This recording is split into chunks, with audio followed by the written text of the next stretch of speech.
The night that Ser Aldren of Maerhold turned 21, the wind from the east carried the smell of standing water across the high stone walls of his family's keep, though the nearest marsh was 40 leagues to the south, and there had been no rain for 9 days. He noticed the smell as he climbed the spiral stair to his bedchamber, and he noticed it again as he set his candle on the small oak table beside his bed, and he noticed it a third time as he pulled back the heavy violet coverlet and discovered that the smell was not coming from the wind or from outside the keep or from anywhere in the world that he could name.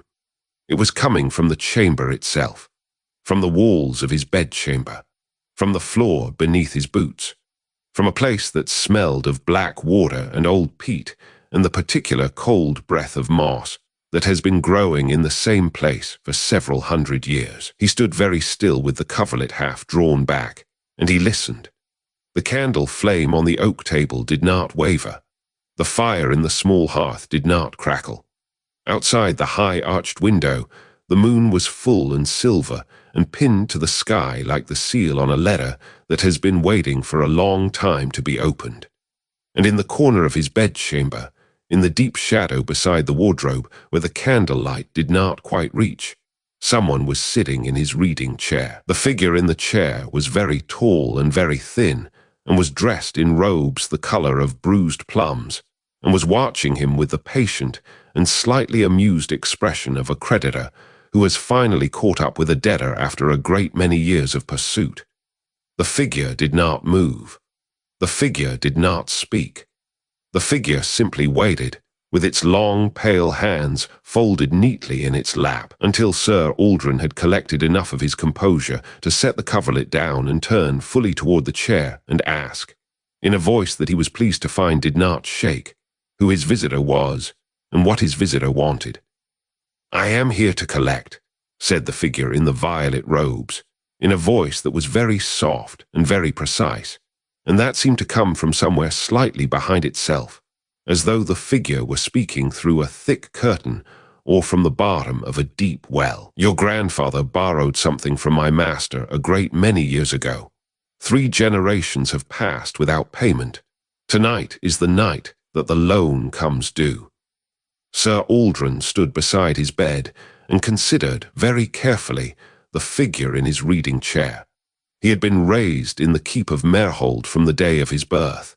He had sat at the long table in the great hall every evening of his life. He had listened to his father and his grandfather and the old men of the household speak of debts and bargains and feuds and obligations stretching back into the deep past, and never in any of those stories had he heard mention of a debt to a figure in violet robes who came in the night through walls that smelled of swamp water. He said as much to his visitor, with as much politeness as he could manage. The figure inclined its head very slightly and offered him a thin smile that did not reach its eyes. "Of course you have not heard," the figure said. "Your grandfather did not speak of it. Your father did not know of it.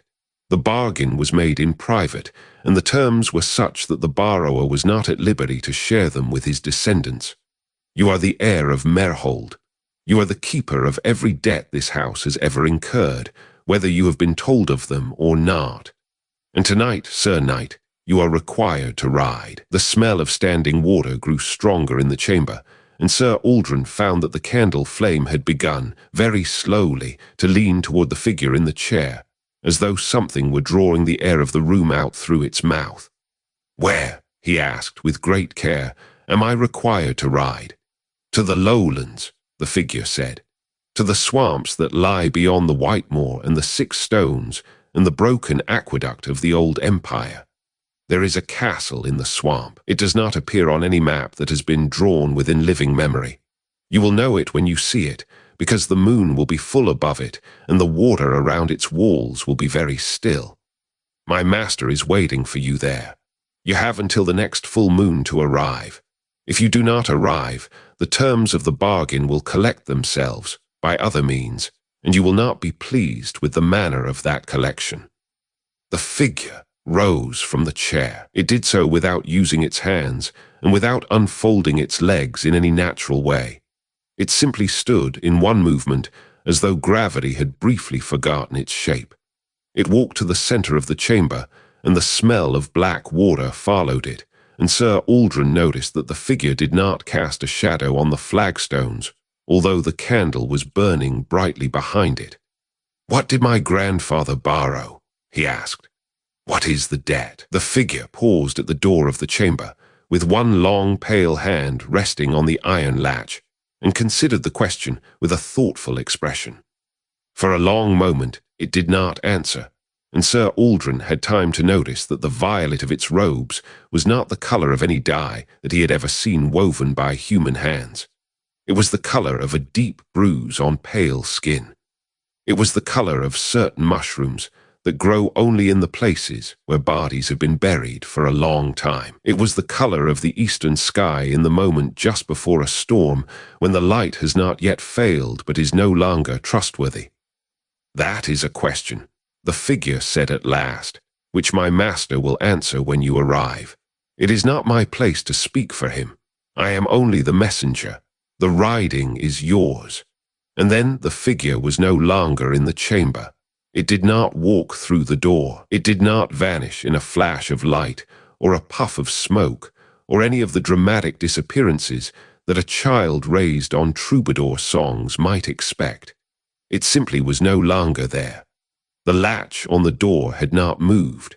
The candle was still leaning slightly to one side, although there was nothing now drawing its flame. The smell of black water remained for some time after the figure was gone, and was still faintly present in the chamber when Ser Aldren finally sat down on the edge of his bed and put his head in his hands, and considered, in the silence of the keep, what kind of life it was that had just begun. He did not sleep that night. He sat on the edge of his bed with the candle burning down beside him, and he watched the silver moonlight crawl across the stone floor of the chamber. And he thought about every story his grandfather had ever told him, every casual remark his father had ever made, every silence at the long table that he had never quite understood. He thought about the wing of the keep that had been closed up for as long as he could remember, with the great oak doors locked, and the keys hidden somewhere in his father's chambers. He thought about the painting in the long gallery of his grandfather as a young man, standing beside a lake at dusk, with an expression that was difficult to read. He thought about the way his grandfather had sometimes looked in the last years of his life, when the wind was blowing from the south and carrying the smell of distant water. The look of a man who is listening for footsteps that have not yet come, but that he knows are on their way. When the first grey light began to pale the eastern sky, Ser Aldren rose from the bed and washed his face in the basin of cold water on the oak table, and dressed himself in riding clothes, and went down the spiral stair to the great hall. He did not wake the household. He did not write a letter to his father, who was away at the king's court and would not return for another fortnight. He went to the stables and saddled his horse himself, and from the armory he took only his sword and a leather satchel of provisions, and a small purse of coin, and the heavy travelling cloak that his grandfather had worn in his own youth, on his own journeys, of which Ser Aldren had only ever heard a small fraction. He fastened the cloak at his throat with the silver pin in the shape of his family's crest, and he led the horse out through the postern gate while the keep still slept, and he mounted in the cold morning air with the moon still pale on the western horizon, and he turned the horse's head to the south. It was the 18th day of the month by the calendar of the realm. The next full moon was on the 11th day of the month following. He had 23 days to ride. He did not yet know that 23 days, on the road he was about to travel, would not be the same as 23 days anywhere else in the world. The first 3 days of the ride were ordinary in the way that the first 3 days of any long journey are ordinary. He passed through villages whose names he knew, and crossed bridges whose stones he had crossed many times before, and slept in inns whose innkeepers recognized the silver pin at his throat and gave him the best room without his having to ask. The smell of black water did not return. The figure in violet did not reappear. There were moments, riding alone through familiar countryside under a bright spring sun, when Ser Aldren found himself doubting that any of it had happened at all, and wondering whether he had perhaps eaten something at supper the night of his birthday that had given him a fever and a vivid dream. He was a young man, and he had not yet learned how thoroughly the mind will work to refuse the things that frighten it most. But the smell of Blackwater came back on the fourth day, when he crossed the Whitemoor. The Whitemoor is a high, empty country of grey grass and grey stone and grey sky, where the only living things one tends to see are sheep and the occasional hawk, and where the wind blows steadily from the east at all times of the year and carries the smell of the sea, which lies many leagues beyond. On the fourth day of his ride, in the middle of the Whitemoor, Ser Aldren noticed that the wind had stopped. The grey grass was not moving. The hawks were not turning above him in their slow, patient circles. The smell on the air was no longer the salt of the eastern sea. It was the smell of black water and old peat and moss that has been growing in the same place for several hundred years. He did not stop. He did not turn his horse. He understood, with the part of himself that had understood from the beginning, that the riding had now begun in earnest, and that whatever was wading in the swamp had begun to reach out, very gently, across the country between them, to take hold of the hem of his cloak and draw him in. The Whitemoor took him a day and a half to cross, although when he had ridden it as a boy with his father, it had taken 3 days. He did not remark on this to himself at the time. The strangeness of it only occurred to him later, when he was sitting at a fire in a wood beyond the moor, and the sky overhead had turned an unfamiliar shade of grey, and he realized that the stars he was seeing through the bare branches above him were not quite in the patterns he knew. On the 6th day of the ride, by his own reckoning, he came to the 6 stones. The 6 stones are a circle of standing stones on a low hill at the edge of the lowland country. They were old when the empire was new, and when the empire fell, the stones did not notice, and they have stood on their hill ever since, watching the mist rise from the marshes below. The road to the south passes through the center of the circle. Travelers usually ride through it without dismounting. There are no shrines at the stones, and no priests, and the only acknowledgement that travelers customarily make is to leave a small coin or a piece of bread on the flat stone at the eastern edge of the circle, in case anyone is watching, although nobody is sure who would be watching, or what they would do with the coin or the bread if they were. Ser Aldren dismounted at the 6 stones.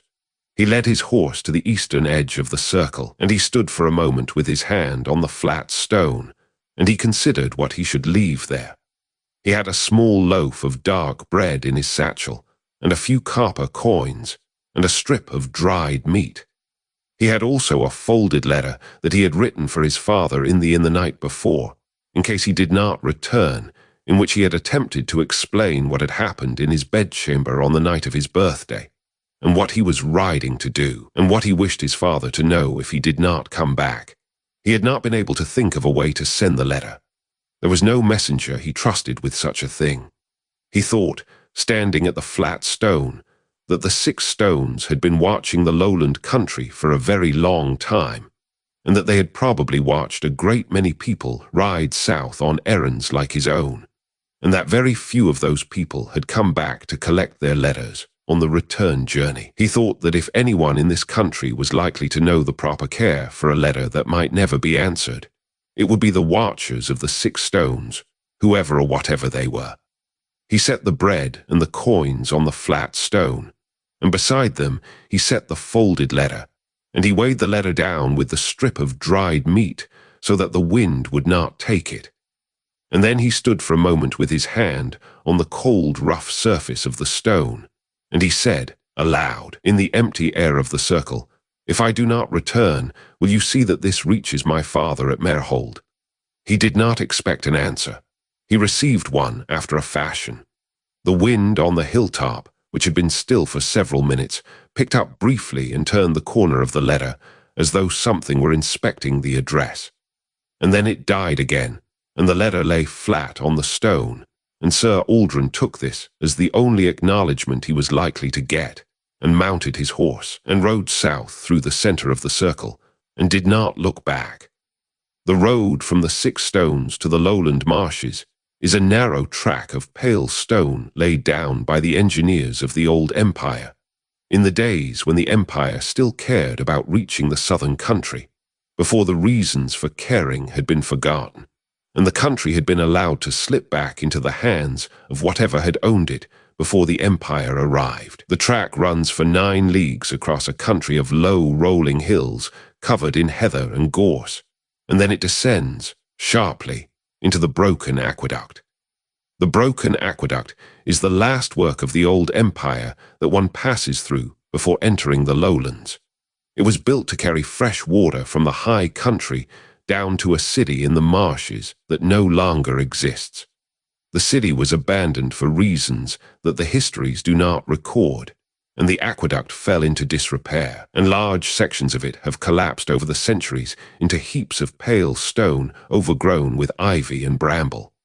The road runs alongside the ruined arches for several miles, and then passes beneath one of the few sections that still stands, and then begins, almost imperceptibly, to descend into the mist. Ser Aldren rode beneath the standing arch on the 7th day of his ride. The arch was very high above him, and very old, and the pale stones were carved with letters in the language of the empire, which he had been taught to read as a boy and which he had not used in many years. He looked up as he rode beneath the arch, and he read the inscription, and he sat for a moment on his horse, beneath the standing arch, with the inscription turning over in his mind. The carving had been done with great care, and was still legible despite the centuries. The words were these: "Beyond this point, the agreements of the empire no longer hold. We who built this road have no power in the country beyond. Travelers proceed at their own risk, and are advised to make no bargains with anything that speaks to them in the mist."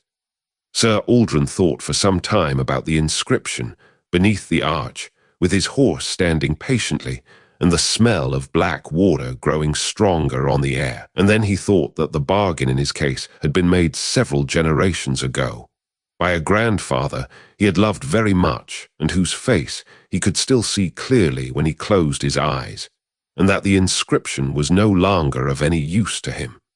He could not make no bargains, because the bargain had already been made. He could only ride to the place where it would be collected, and see what the collection involved, and hope that he would be permitted to ride back out again afterwards.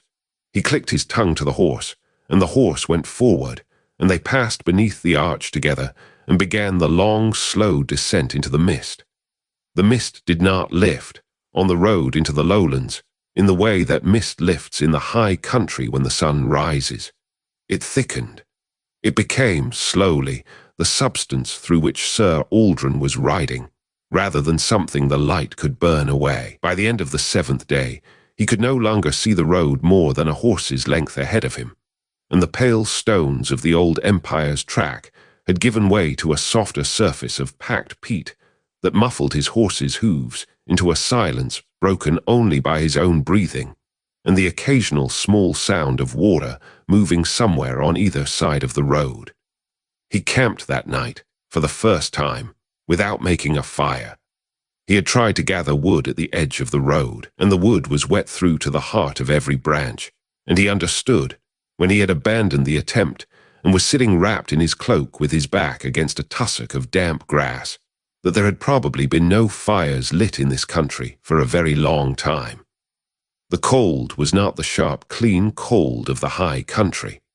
It was a slow, patient cold that came up out of the ground beneath him and worked its way into his bones, not by aggression, but by simple presence, the way a stone in a stream becomes wet not because the water is attacking it, but because the water is there. He slept badly. He dreamed of his grandfather standing at the window of the keep, looking south, with the same expression that the painting in the long gallery had captured. In the dream, his grandfather turned and saw him, and seemed for a moment about to speak, and then closed his mouth and shook his head very slightly, as though the words were not permitted to him. When Ser Aldren woke, he could not be certain whether it was morning. The light in the marsh was the same color at all hours of the day, a soft, luminous grey that came from no particular direction, as though the mist itself were faintly glowing. He ate a piece of bread from his satchel and drank from his water skin and saddled his horse and rode on. He could not, after that morning, keep accurate count of the days. The light did not change. The road did not branch. The country on either side of the road was the same flat, reedy expanse of black water and pale grass, with the occasional dead tree rising out of the mist like a hand reaching up out of the ground. He measured the passing of time by the emptying of his water skin, which he refilled at the small clear streams that occasionally crossed the road, and by the steady decrease of the bread and dried meat in his satchel, which he rationed with care, because he did not know how long the journey would last. He thought he was perhaps 8 days into the marsh when he came to the first of the lights, although it might have been 10 days or 6. The first light appeared one evening, off to the right of the road, perhaps 200 paces into the marsh. It was a small, soft, yellow light, the color of a candle burning behind oiled paper, and it bobbed gently above the surface of the black water as though it were being carried by someone walking very slowly through the reeds. Ser Aldren reined in his horse and watched the light for a long while. It moved in no particular pattern. Sometimes it seemed to drift toward the road, and then it would drift away again, and at one point it sank down behind a clump of dead grass and did not reappear for several minutes, and when it came back up, it was perhaps 100 paces further on. He understood, watching the light, that he was being invited. He understood also that the inscription beneath the broken aqueduct had been quite specific on the question of bargains made in the mist, and that whoever or whatever was carrying the small soft yellow light was not, on the whole, likely to be working in the interests of any traveller it might lure off the road. He sat on his horse, in the silence of the marsh, and he watched the light bob and drift among the reeds, and after some time he said, aloud, "I thank you for the offer of company. I have a previous engagement. I cannot stop." The light paused. It hung very still in the air for perhaps 10 heartbeats, and then it dropped suddenly to the surface of the black water and went out, and Ser Aldren rode on with the back of his neck cold beneath his cloak. There were more lights after that. Sometimes there were 2 or 3 of them at once, drifting parallel to the road at varying distances. Sometimes they would form themselves into something that almost resembled a procession, a slow line of yellow points moving across the marsh, as though a host of small mourners were carrying candles to a funeral that no one would ever attend. Sometimes one would come quite close to the road, and Ser Aldren would hear, very faintly, the sound of someone humming a tune that he half recognized, although he could never afterwards remember what the tune had been or where he had first heard it. He did not stop. He did not turn his head. He spoke when the lights came close, and he thanked them politely for their attention, and he explained that he had a previous engagement, and after a time the lights would always withdraw. He understood that the courtesy mattered. He could not have explained how he understood this. It was not something he had been told. But he had grown up at a long table where the older men spoke of bargains and feuds and obligations, and he had absorbed, without ever being directly taught, the principle that the things which lived at the edges of the world were not without their own forms, and that the forms had to be observed. A discourtesy in the marsh, he suspected, would be answered in kind, and the answer would not be one he could easily survive. On what he believed was the 14th day of the ride, although by this point his belief was largely a matter of stubbornness, he came to the lake. The road ended at the lake's edge, on a low promontory of black peat that extended out into the still water for perhaps 50 paces, and then simply stopped. The lake itself was very large. The far shore was not visible through the mist. The surface of the water was so completely still that the mist above it was reflected as a second mist below it, and the line where the 2 mists met was almost impossible to see, so that the lake gave the impression of being a vast, soft, grey emptiness in which something very large and very patient was holding its breath. There was no sound at all on the promontory. The lights of the marsh, which had been with him for many days now at varying distances, were no longer visible. He had come, he understood, beyond the country in which the small drifting lights operated, and into a country whose owner did not bother with such modest signs. In the center of the lake, perhaps half a mile from the promontory, there was a castle. The castle stood on a small island that rose only slightly above the level of the water. It was not a large castle by the standards of the high country. It was a single keep of dark stone, with a single round tower at one corner and a low curtain wall running around a small courtyard. There were no banners on the tower. There was no light in any of the windows. The walls of the castle were entirely covered in a deep purple lichen that gave the stones a color Ser Aldren had seen only once before, in his life, on the robes of a figure who had sat in his reading chair on the night of his 21st birthday. Above the castle, although the sky over the rest of the marsh was the same soft, luminous grey as it had been for many days now, there was a clear circle of darkness in which a full moon hung, low and silver, exactly as the messenger had described. Ser Aldren dismounted on the promontory. He led his horse to a patch of pale grass at the edge of the road, where there was a small clear pool of fresh water, and he loosened the saddle, and he stroked the horse's neck for a long while and spoke to it in a low voice. He told it that he might not be coming back. He told it that if he did not return by the time the moon overhead had set, it should consider itself released from any duty to him and find its own way back to the high country, and trust that the watchers of the 6 stones would see it home. He did not know whether the horse understood any of this. He suspected, in the country where he had now come, that the horse understood considerably more than it had been understanding when they had set out together from Maerhold a fortnight ago. He left the horse at the pool, and he walked to the end of the promontory. There was a small wooden boat tied to a post at the water's edge. The boat had not been there when he had first arrived at the promontory. He was certain of this. He had stood on the promontory for some time before dismounting, and he had looked carefully at the lake, and there had been no boat. The boat was a small flat-bottomed punt of dark wood, with a single long pole laid along its length, and a worn cushion on the rear bench, and it sat low in the still water with the patient air of a thing that had been waiting in this place for a very long time, and had only just now consented to be seen. He stepped down into the boat. It did not rock.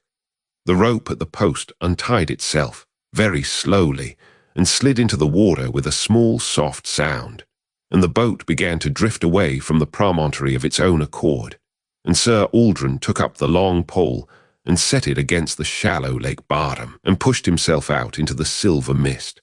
The crossing of the lake took longer than he expected, and shorter than it should have. By the position of the moon overhead, he was on the water for the better part of an hour. By the simple geometry of the crossing, half a mile of still water in a flat-bottomed punt with a pole and a young man of reasonable strength, it should have taken 20 minutes at most. He did not remark on the discrepancy at the time. He had stopped remarking, by this point in the journey, on discrepancies of any kind.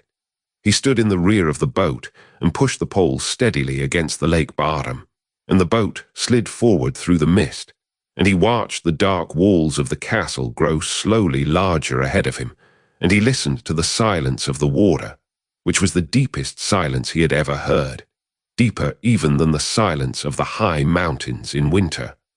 There was a small stone landing at the foot of the curtain wall. The boat brought him to the landing without his having to steer it, and stopped of its own accord at the bottom step, and Ser Aldren tied the rope to the iron ring set into the stone, and stepped up onto the landing, and looked up at the castle.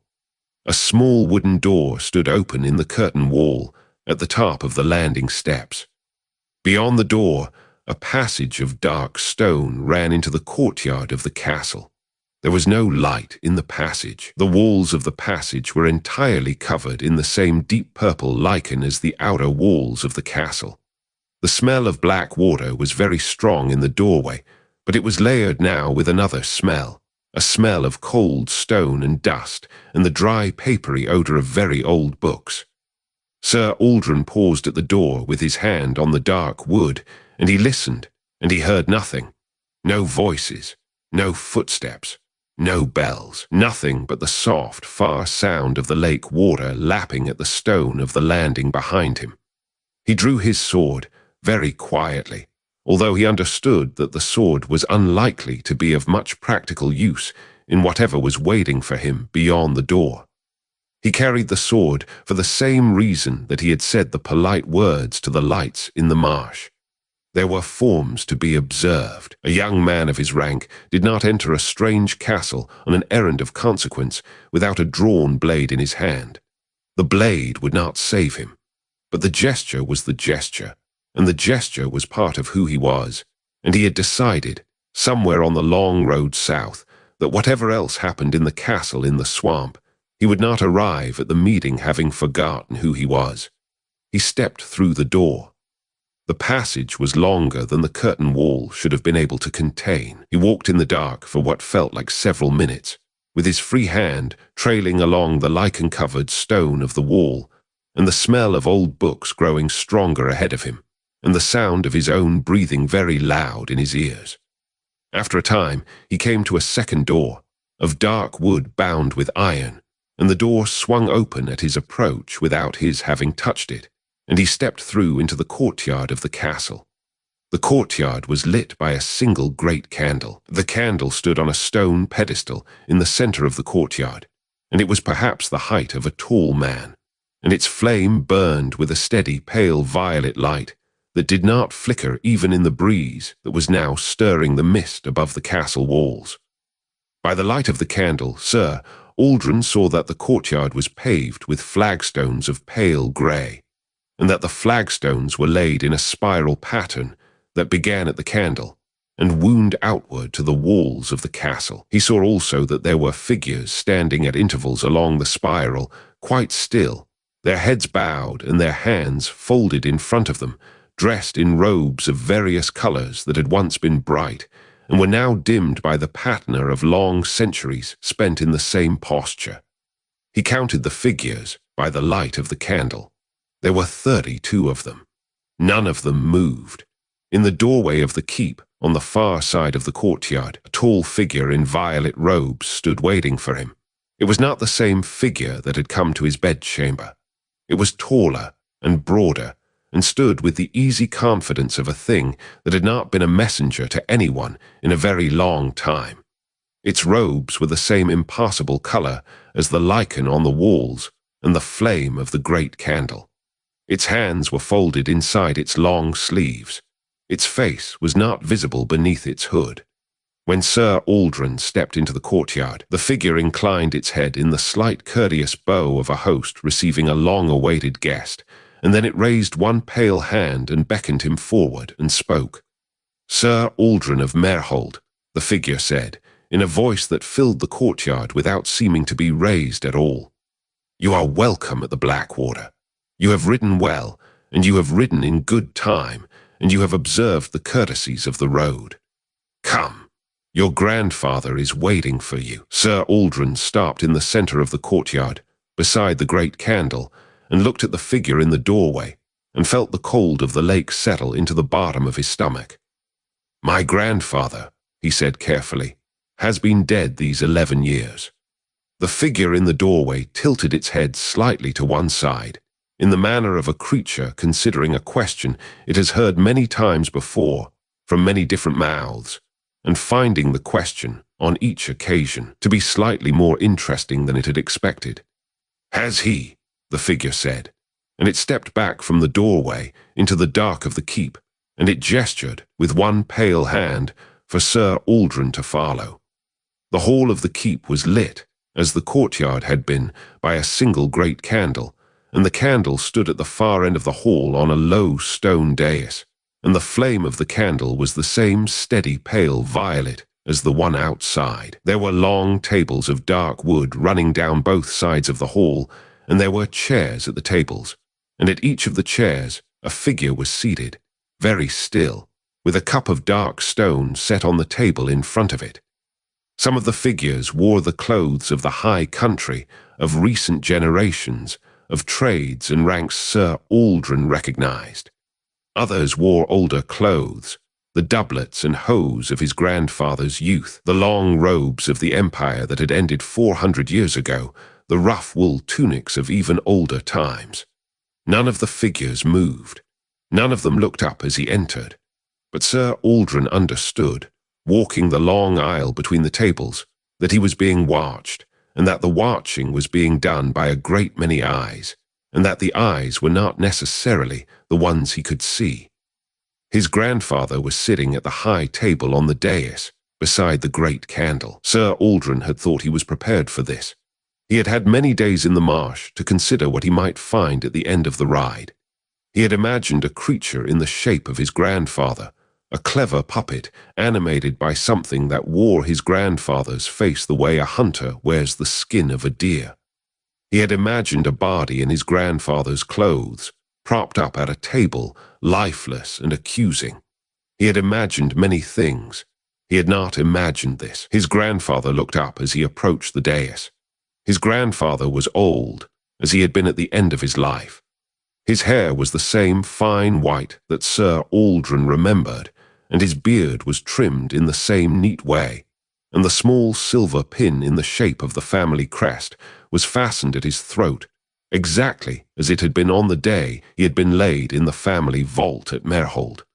But his eyes were very tired, and his face was thinner than it had ever been in life, and there was a stillness to him, a particular kind of patience that Ser Aldren had seen before only in very old men who have outlived everyone they ever loved, and have settled into the long, slow business of waiting for the world to be done with them.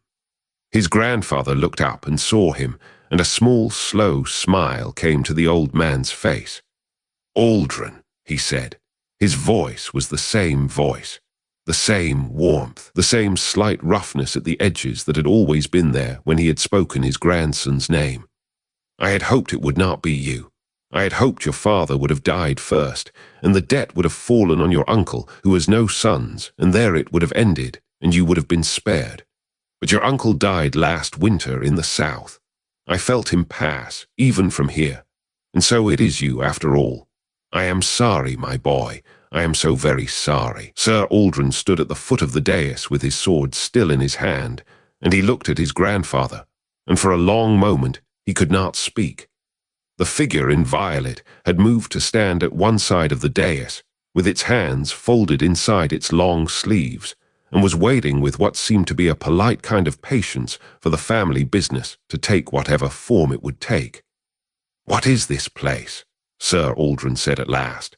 His voice did not carry as well as he had hoped. "What is this debt? What did you borrow?" His grandfather drew a long breath and let it out slowly and looked at the candle on the dais beside him and gathered, it seemed to Ser Aldren, the strength to say a thing he had been preparing to say for a very long time. "I borrowed time," the old man said. Ser Aldren waited. "I borrowed time," his grandfather said again. "In the year I was your age, I had been ill. The healers at Maerhold said I would not live to see 30, was afraid. I was the only son. There was no one to inherit if I died. The line of Maerhold would have ended. I came south. I had heard, as a boy, the old stories of the castle in the swamp, and I came to ask whether the stories were true. They were true. I sat at this table where you are standing now, and I made a bargain with the master of this place. I was given 50 more years of life, my boy, 50 good years. I lived to see your father grown. I lived to see you born. I lived to hold you when you were a baby, and to teach you to ride, and to give you the silver pin you are wearing now. 50 years that I would not have had, that I was given, on the understanding that the debt would come due in the 3rd generation, which is to say, on you." Ser Aldren felt the cold of the lake rise from his stomach into his chest. "What is the debt?" he said. "What does the bargain require?" His grandfather looked at him with the long, patient sadness of a man who has had a great deal of time to think about what he was going to say, and who has not, in all that time, found a way to say it that does not break something in the saying. "The debt," he said, "is the years." Ser Aldren did not understand. His grandfather saw that he did not understand and gathered himself and went on. "I was given 50 years, he said. 50 years that I should not have had. The bargain is that the years are returned. Not by me. I am here, you see. I have been here since the day I died at Maerhold. The thing in the vault at home that you laid flowers on as a boy was only the body. I was brought here. I have been sitting at this table for 11 years, my boy. I do not eat. I do not sleep. I sit and I wait, and I think about the family I left behind, and I watch the candle burn. This is part of the debt. This is what I owe. But it is not all that is owed, Aldren. The years themselves must be repaid. He looked for the first time at the figure in violet robes standing beside the dais. The figure inclined its head very slightly in acknowledgement. The third heir of the line, his grandfather said quietly, stands at the dais. The third heir is asked, as the bargain requires, to give back the years. Not all of them. The bargain is not so cruel as that. The bargain takes half, 25 years from your life, Aldren. 25 years that you would have had, that are taken back, on the night you arrive at the castle, and added to the count of the master of this place, who collects such years from many houses, and uses them for purposes that I have not been told and would not understand if I had been. You will return to Maerhold. You will live the life you were going to live. You will love whoever you love, and have whatever children you have, and ride and feast and grow old in the keep where you were born. But you will die, my boy, 25 years before your time. That is the debt. That is what the bargain requires. Ser Aldren stood at the foot of the dais. He thought about this. He thought about it for a long time. The figure in violet robes did not move. His grandfather did not move. The 32 figures along the spiral in the courtyard outside did not move, although he could not see them now. The candle on the dais burned with its steady, pale violet flame. Somewhere far above the castle, beyond the roof of the keep, the silver moon was hanging in its clear circle of dark sky, watching, presumably, the way it had watched his grandfather make the same bargain 58 years ago, on a night that had been, for the moon, only a moment before this one. 25 years, he said. 25 years, his grandfather said. And if I refuse? His grandfather closed his eyes for a moment and opened them again. If you refuse, my boy, the bargain collects itself. The thing that takes the years does not need your consent to take them. Your consent is offered as a courtesy by my lord here, because my lord is in many ways an old and courteous creditor, and prefers a willing payment to an unwilling one. If you refuse, you will ride home. You will arrive at Maerhold 3 days from now, by the calendar of the high country. You will go to bed in your own chamber, and in the night the years will be taken from you in a different way. You will not wake up. The debt will be paid out of the whole of your remaining life, not the half. Your father will find you in the morning. The line of Maerhold will end with him. This too has happened, Aldren. There are houses that refused. Their names are no longer spoken. My lord here has heard a great many refusals over a great many centuries, and he does not press, and he does not punish. He simply collects, by whichever method the debtor prefers. The bargain is the bargain. The years are owed. Ser Aldren looked at the figure in violet, standing patient and silent beside the dais. He thought about his grandfather, sitting at this table for 11 years, watching a candle burn. He thought about his father, who would return from the king's court in a fortnight to find his son either dead in his bed at Maerhold, or returned from a journey he could not be told about, and quieter than he had been, and a young man who would not live to see his own grandchildren, but who would live to have them, which was perhaps the only thing that mattered. He thought about the painting in the long gallery of his grandfather as a young man, standing beside a lake at dusk, with an expression that was difficult to read. He understood the expression now.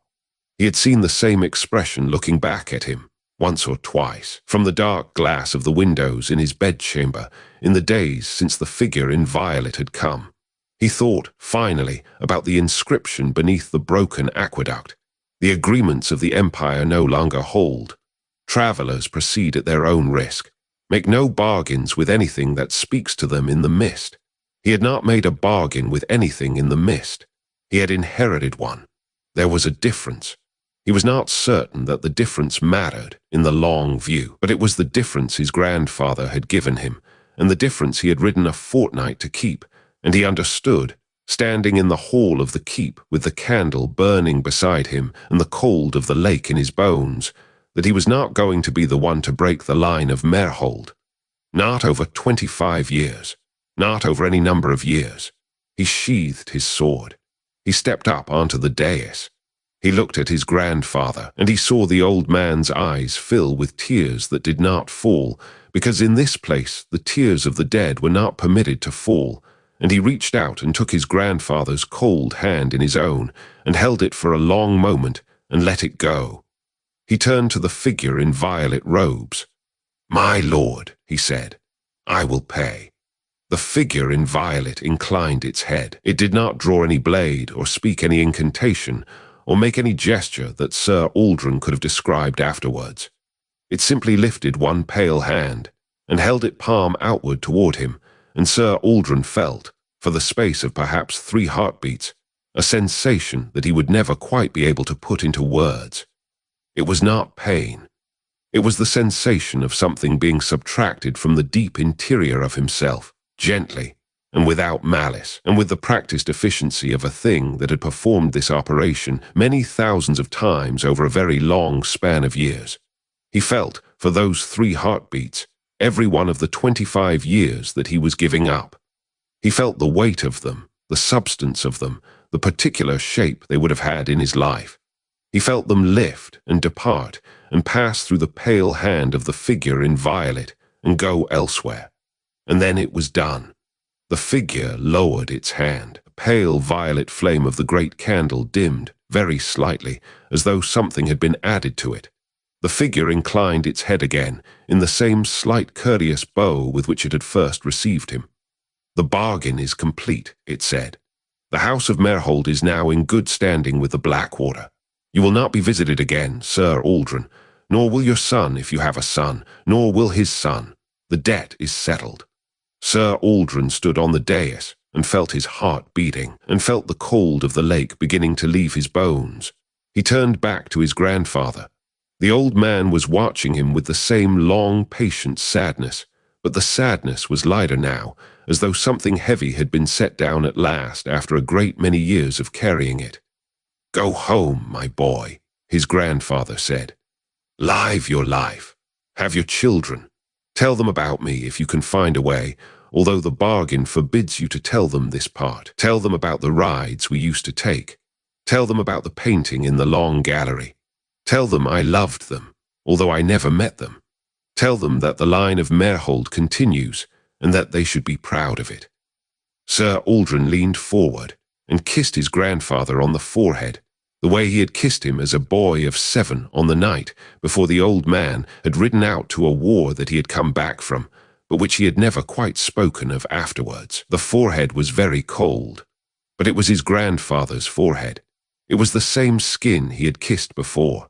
He held the kiss for a long moment, and then he straightened, and he turned, and he walked back down the long aisle between the silent tables of figures, and out through the door, and across the spiral of flagstones in the courtyard, and through the passage in the curtain wall, and down the steps to the small stone landing where the boat was waiting. He did not look back. The crossing of the lake, on the way out, took the time that the geometry of the lake required. The boat brought him to the promontory in 20 minutes by the position of the moon, and the rope tied itself again to the post, and Ser Aldren stepped up onto the promontory, and the boat slipped quietly back into the mist behind him. His horse was wading at the patch of pale grass. The horse looked up as he approached, and stamped its foot once, and seemed glad to see him in the small unspoken way that horses are glad to see their riders after a long absence. Ser Aldren tightened the saddle, and mounted, and turned the horse's head to the north, and rode. The journey home took 11 days. It was not the same journey he had made coming south. The lights in the marsh did not appear to him on the way out. The mist began to lift, very gradually, on the 3rd day. The smell of Blackwater was gone by the time he passed beneath the broken aqueduct, where he stopped briefly to read the inscription one more time, and to consider it from the other side, and to nod to it in a small private way before riding on. At the 6 stones, he found the letter still on the flat stone, weighted by the dried meat and the copper coins, and he took it back and tucked it inside his cloak. The watchers had kept it for him. He did not know what kind of acknowledgement they wanted in return, and so he stood at the flat stone for a long while, with his hand on the cold, rough surface, and he said simply, "I thank you for keeping it." The wind picked up briefly and turned the corner of his cloak and died again, and that was all.